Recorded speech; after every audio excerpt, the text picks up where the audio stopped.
Good morning, sixth class. Today we are starting our new chapter from geography portion, major landforms of the Earth, chapter number 17. Landforms में हम earth surface को देखते हैं तो जगह जगह पे क्या है, अनइवन है, कहीं से उठी हुई है तो कहीं से झुकी हुई है, राइट। तो अपलिफ्टमेंट कहीं कहीं पे जो जैसी भी सरफेस है, जो अर्थ सरफेस है वो कैसी है, अनइवन है। तो इसकी वजह से क्या है, अलग अलग टाइप के लैंडफॉर्म्स बने हैं, कहीं माउंटेन्स हैं, कहीं प्लेट्यूज हैं, कहीं पे माउंटेन्स हैं, कहीं प्लेट्यूज हैं, तो अलग अलग टाइप के लैंडफॉर्म्स बनते हैं। तो ये जो लैंडफॉर्म्स बनते हैं ये मेनली दो प्रोसेस की वजह से बनते हैं। एक होती है इंटरनल,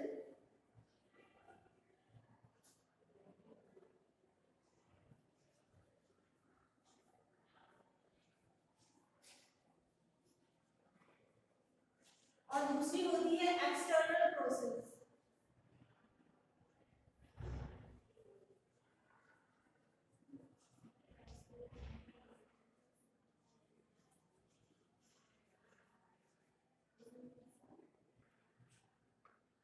इंटरनल प्रोसेस में क्या होता है कि अर्थ सरफेस के अंदर कहीं कहीं क्या होता है, अपलिफ्टमेंट हो जाती है और कहीं कहीं सिंकिंग हो जाती है। अपलिफ्टमेंट मतलब कि अर्थ के अंदर की सरफेस में, अर्थ सरफेस के अंदर कहीं कहीं से उठ जाती है और कहीं कहीं से झुक जाती है, जिसकी वजह से क्या होता है कि जो इंटरनली चेंजेस आते हैं वो किसकी वजह से आते हैं, वो इंटरनल प्रोसेस की वजह से आते हैं। और एक्सटर्नल प्रोसेस किस टाइप के होते हैं, एक्सटर्नल प्रोसेस मेनली दो तरीके से होते हैं। या तो जितने भी लैंडफॉर्म्स हैं जैसे रॉक्स जो होती हैं, बड़ी बड़ी रॉक्स होती है, उनके अंदर वेदरिंग हो जाती है तो वो किस फॉर्म में कन्वर्ट हो जाती है, वो सॉइल के फॉर्म में कन्वर्ट हो जाती है, और कहीं कहीं क्या होता है कि इरोजन हो जाता है। एक्सटर्नल प्रोसेस में वेदरिंग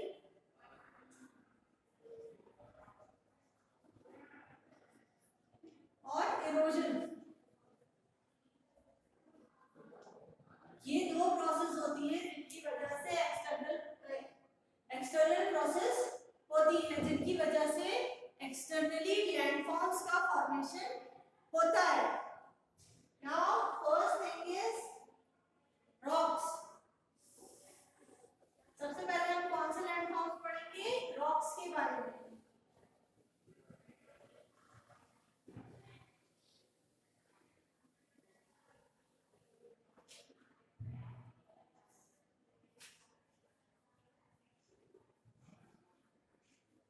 रॉक्स मेनली तीन टाइप्स की होती है।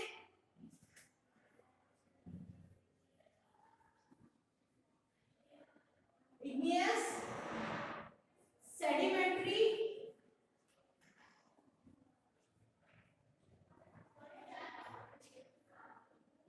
And metamorphic.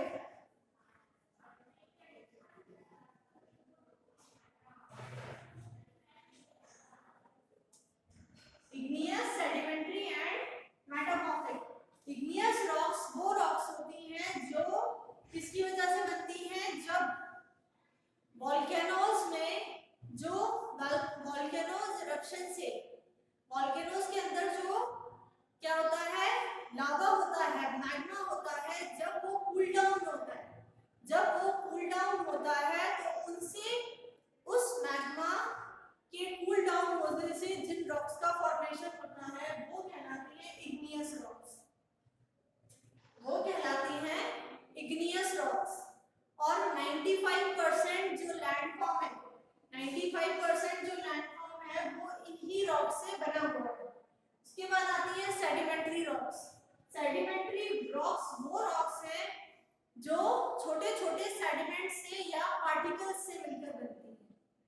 जैसे इग्नियस रॉक्स के छोटे छोटे से पार्टिकल्स हैं, ठीक है, छोटे छोटे से पार्टिकल्स हैं। इग्नियस रॉक्स जब टूटेंगी तो उनके छोटे छोटे पार्टिकल्स निकलेंगे, तो उन पार्टिकल्स के थ्रू जिन रॉक्स का फॉर्मेशन होगा वो रॉक्स क्या कहलाएंगी? Sedimentary rocks. ठीक है, इग्नियस रॉक्स के क्या एग्जांपल आते हैं? जैसे ग्रेनाइट होता है,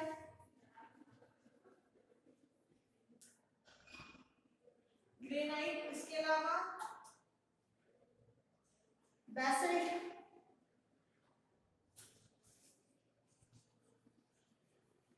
ये किसके एग्जांपल हो गए? सेडिमेंट्री रॉक्स के। और ये रॉक्स वो रॉक्स होती हैं जो सेडिमेंट से मिलकर बनती हैं, जैसे लाइमस्टोन,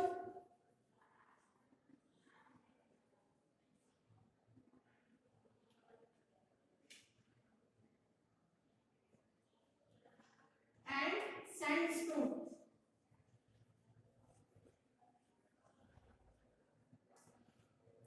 और मेटामॉर्फिक रॉक्स वो रॉक्स होती हैं जब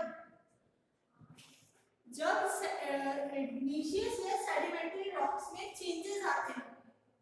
जब इग्नियस रॉक्स में या सेडिमेंट्री रॉक्स में चेंजेस आते हैं तो उन चेंजेस की वजह से जिन रॉक्स का फॉर्मेशन होता है, उन चेंजेस की वजह से जिन रॉक्स का फॉर्मेशन होता है वो रॉक्स कहलाती हैं metamorphic rocks. Next topic is mountains.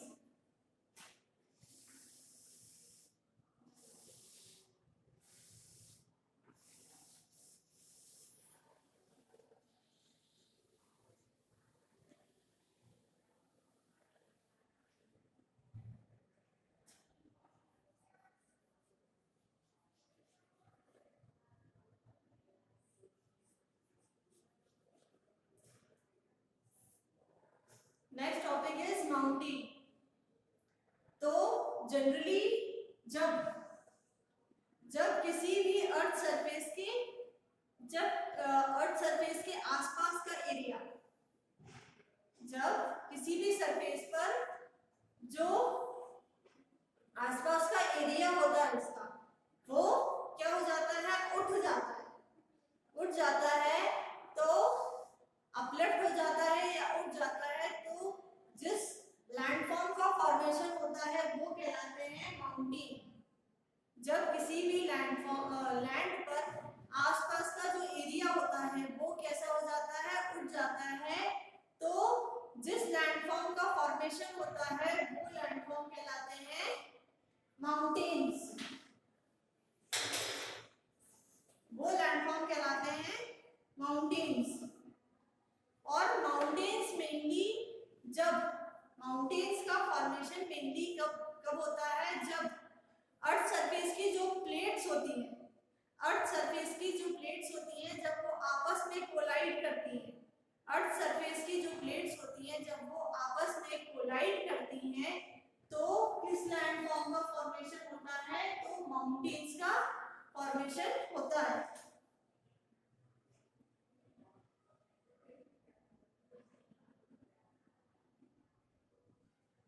जब वो प्लेट्स कोलाइड होती हैं आपस में तो अर्थ की जो आउटर सरफेस होती है उस पे लेयर्स फॉर्म हो जाती हैं। वो लेयर्स क्या बनाती हैं? वो लेयर्स बनाती हैं माउंटेन्स। और माउंटेन्स जो है वो इरोजन के थ्रू भी बन सकते हैं, जिसकी वजह से क्या होता है कि जब रॉक्स लेफ्ट बिहाइंड जब क्या होता है कि रॉक्स के आसपास का जो सॉफ्टर पोर्शन होता है, जब वो निकल जाता है, रॉक्स के आसपास का सॉफ्टर पोर्शन होता है, जब वो निकल जाता है तो सिर्फ क्या हो जाता है? हार्ड पोर्शन रह जाता है, जो क्या होता है? माउंटेन। कुछ माउंटेन जो है वो जिनकी पीक जो होती है आइसोलेटेड रहती है, मतलब बंद रहती है, आइसोलेटेड रहती हैं, तो पीक्स जो है उनकी आइसोलेटेड रहती हैं या बंद रहती है। तो ऐसे जो माउंटेन्स होते हैं वो मेनली कौन से माउंटेन्स होते हैं? जो वोल्केनोस के थ्रू बने होते हैं।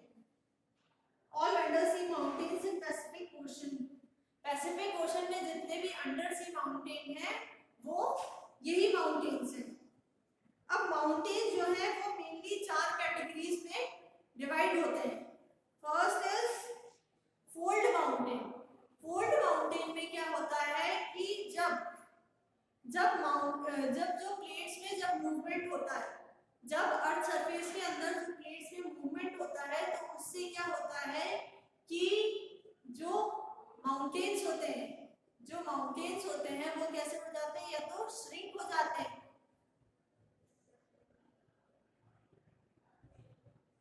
इनकी वजह से क्या हो जाता है, रॉक्स या तो श्रिंक हो जाती हैं या फिर सिकुड़ जाती हैं या श्रिंक हो जाती हैं।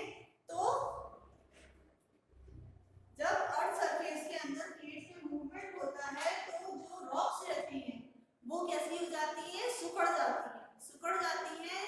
जैसे किसी यहाँ पर जैसे कोई टेबल होती है, टेबल के ऊपर जब टेबल क्लॉथ अपन ने किसी टेबल पे बिछाया, ठीक है, कभी कभी कैसा हो जाता है कि थोड़ा बहुत वो हिल जाता है तो उस पे लाइनें बन जाती हैं, सिकुड़ जाता है। तो इस टाइप की लाइंस जो है वो माउंटेन्स में दिखने लगती है। तो मोस्टली ज्यादातर जो पुराने माउंटेन्स हैं वो इसी का एग्जांपल है, वो फोल्ड माउंटेन्स का ही एग्जांपल है। जैसे हिमालय,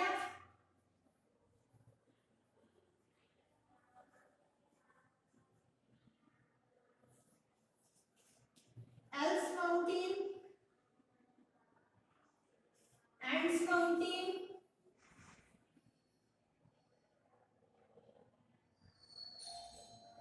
एंड रॉकीज। तो ये सारे जो माउंटेन्स हैं वो मेनली किस वजह से बने, वो कौन से माउंटेन्स कहलाएंगे, ये सारे कौन से कहलाएंगे, फोल्ड माउंटेन्स कहलाएंगे। फोल्ड माउंटेन्स के बाद ब्लॉक माउंटेन्स।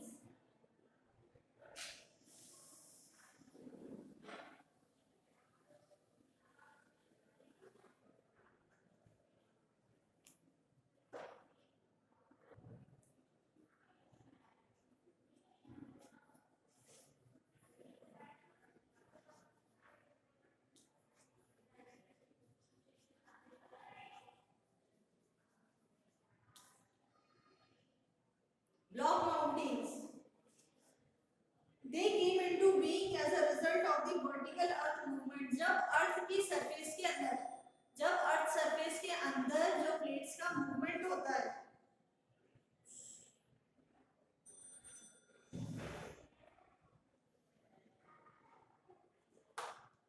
जब अर्थ सरफेस के अंदर प्लेट्स का मूवमेंट जो होता है वो वर्टिकल हो जाता है।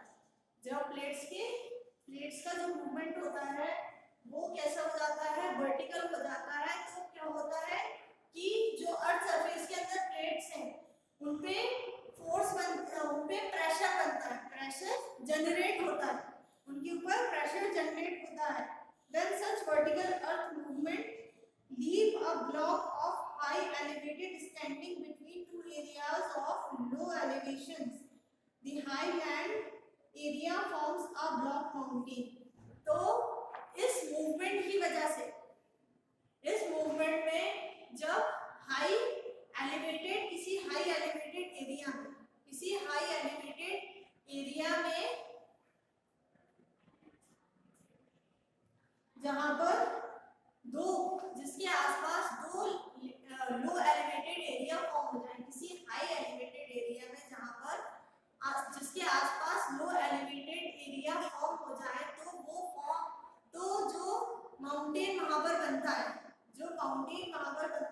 वो कौन सा माउंटेन कहलाता है, वो ब्लॉक माउंटेन कहलाता है। इसके एग्जांपल्स हैं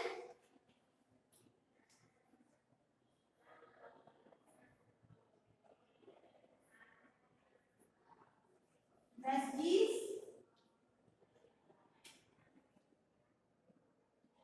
and Black Forest।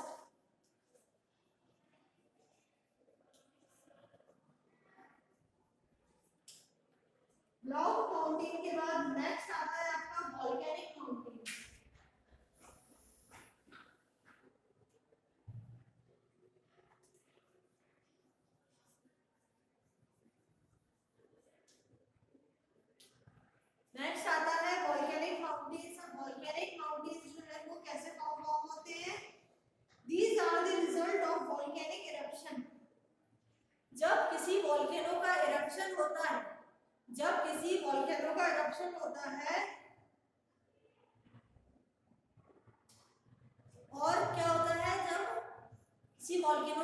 इरप्शन होता है तो उसका जो मैग्मा होता है वो उसके होल के आसपास, उसके होल के आसपास आके जम जाता है, राइट। जब मैग्मा बाहर निकलता है और मैग्मा जो है वो वोल्केनो इरप्शन के होल के आसपास आके जम जाता है, तो उससे क्या हो जाता है कि एक रफ कॉनिकल शेप बन जाता है, एक कॉनिकल शेप बन जाता है। और ये वोल्केनो से बना है तो इसलिए ये कैसा होता है, रफ हो जाता है, in the shape and has a crater.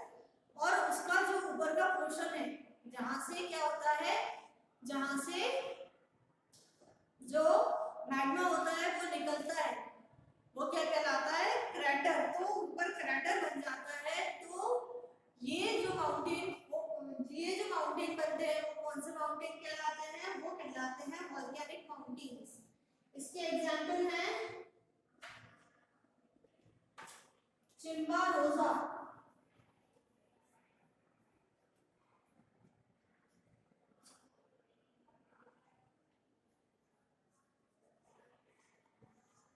चिम्बारोसा and Fujiyama.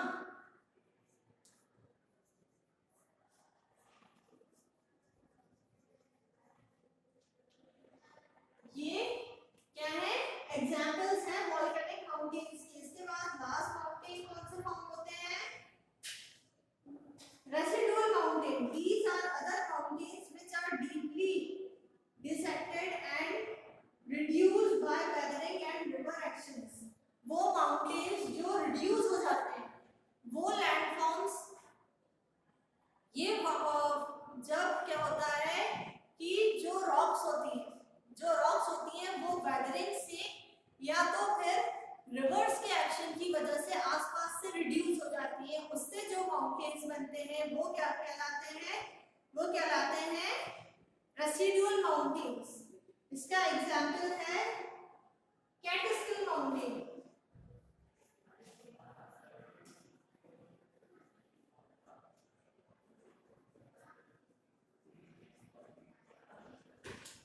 Example है कैटस्किल माउंटेन। अब माउंटेन्स जो है उनके क्या क्या यूजेस होते हैं, mountains are very important and useful for all the living beings. जितने भी लिविंग बीइंग्स हैं सभी के लिए माउंटेन्स यूजफुल होते हैं। Mountains are store house of water. Mountains के अंदर क्या होता है कि वाटर जो है वो स्टोर रहता है। Water from mountains is also used for irrigation and generation of hydro electricity. तो माउंटेन्स के अंदर जो वाटर है, माउंटेन से जो वाटर मिलता है वो हाइड्रो इलेक्ट्रिसिटी जनरेट करने के लिए भी यूज किया जाता है। The valleys and terrace made on the slope of mountains are ideal for cultivation of crops. तो यहाँ पर जो टेरेस फार्मिंग होती है, ये जो टेरेस फार्मिंग होती है माउंटेन्स के स्लोप पे, जो टेरेस फार्मिंग होती है ये किसके लिए यूजफुल होती है, यहाँ पर क्रॉप्स की कल्टीवेशन के लिए भी यूजफुल होते हैं। Forest on mountains are home of a number of flora and fauna. तो कई ऐसे फ्लोरा फौना होते हैं जिनके लिए माउंटेन पे जो फॉरेस्ट रहते हैं वो उनका घर होते हैं। Forest provide fodder, shelter, fuel and other products like tea, gum, resin etcetera. तो वो जो फॉरेस्ट पे जो माउंटेन्स होते हैं उन पे जो फॉरेस्ट रहते हैं वहाँ पर हमें कई टाइप की चीजें मिल जाती है, जैसे फोडर मिल जाता है, हमें शेल्टर मिल जाता है और फ्यूल भी हमें उसके थ्रू मिल जाते हैं। जैसे शेल्टर में हम वुड का यूज करते हैं, घर में वुड का यूज होता है घर बनने में, तो वो चीजें हमें कहाँ से मिल जाती है, माउंटेन पे जो फॉरेस्ट रहते हैं उनसे हमें मिल जाती है। इसके अलावा टी, गम और रेजिन्स, ये सब चीजें हमें फॉरेस्ट से मिलती हैं।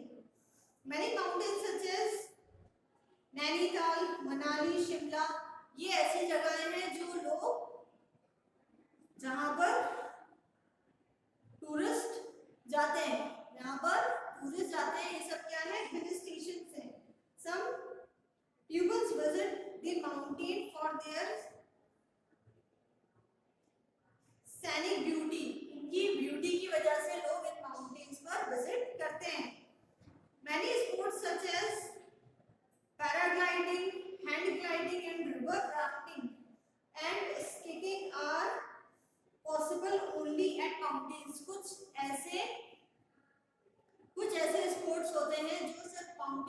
ही पॉसिबल हो सकते हैं, जैसे पैराग्लाइडिंग हुआ, हैंड ग्लाइडिंग हुआ, रिवर राफ्टिंग या स्काइंग।